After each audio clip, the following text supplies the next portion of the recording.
Just a little video, quick one, July 19th of my garden.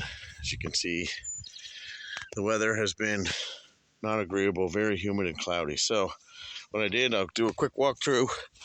This little feller here, that's one of my transplants of my high bush blueberries. That's the other one there. And I have one there. I transplanted them, put them underneath the spruce tree. They're doing wicked. Squash, they're coming. 3 plants to the mound there.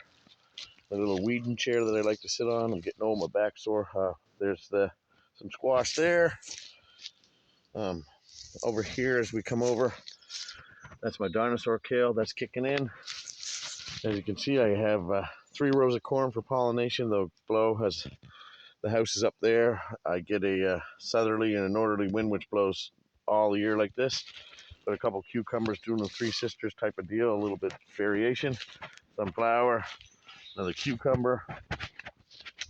As you can see, there's my sunflowers. They blew over the other day, but they all came back. I propped them up. As you can see, the dirt down there. Got some Russian mammoths. Here I got some Market More. I tried the tire this year. I'm going to try that with it cut. That is Market More cucumbers. I'm going to run them on the ground and up the trellis a little bit. That's my zucchini. They are dark green zucchinis that come out. I did one in the mound, one in the tire. We'll see in this later on. Those 2 are, I have a early Siberian bush on the left. This guy right here, doing pretty good for this time of year. Got my stakes in, I'll run him up that. That's a cherry tomato. And that's going to go up on there as kind of a bush as well. The strawberry patch. I don't plan on any, I did it in a pallet this year. Don't plan on doing anything really too much with it. I just want to get the runners ever-bearing, get the runners and let them develop some roots. Here we go. The first row, as you can see here, coming into the garden here. That's my the second session of Swiss chard. So that's coming in here. These 2 rows right there, those are my beet greens. So, whoops, get my hand out of the way. As you can see the beets coming up in there. I'm going to thin them out. Very thick now, but we'll have some good greens. As we step next to them, these are perennial green onions, the ones that are sticking up that you can see.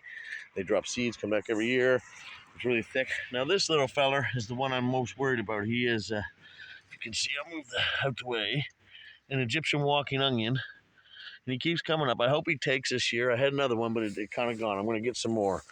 This here, oh, sorry, another early Siberian bush. Just going there for my tomatoes.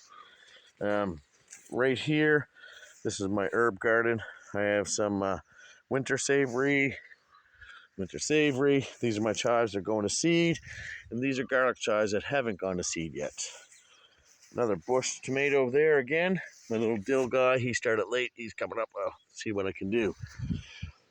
This contraption I built. I use everything, try to the lowest cost possible.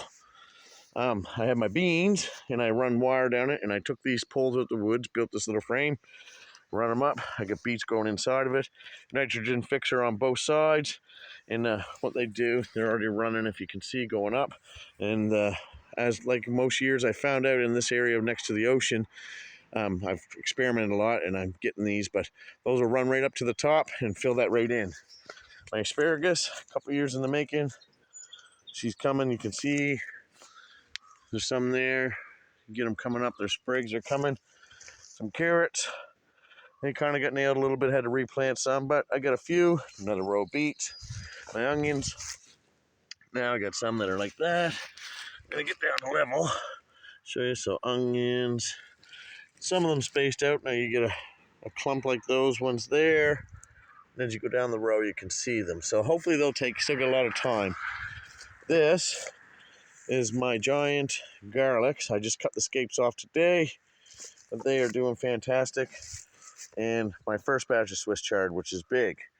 And that there is both beets, Swiss chard. This big thing, I'm going to have to stand back to show you. You've probably seen it from earlier. I already harvested my rhubarb, but I built the same kind of contraption for my tomatoes. So as we come in, This one here is a Ukrainian tomato, a viner, and I'll have it run up on these wires up to the top. That'll fill it in as long as I tie it up every week. This here is an Amish paste. And this here is a different one my neighbor gave me called a Wenzel. We'll see what this one does. I'm curious. Never heard of it before. I'm going to scoop through here. Normally I don't like doing that, but I don't want to, as you can see, my rhubarb's all been harvested. And I got a nice little fancy contraption here. Oh, I'll come back a little bit further. As you can see, they got a triangle with wire mesh.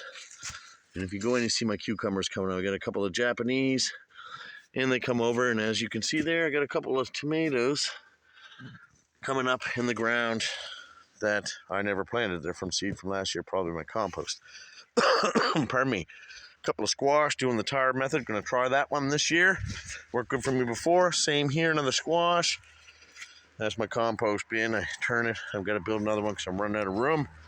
Like I said, and down here, there's my squash. Going to trail them on the ground. That's my garden tour. Oh, fire pit. And there's the ocean. And the biggest bane in my existence, Japanese knotweed. I beat this stuff up like it's my worst enemy. Anyways, later.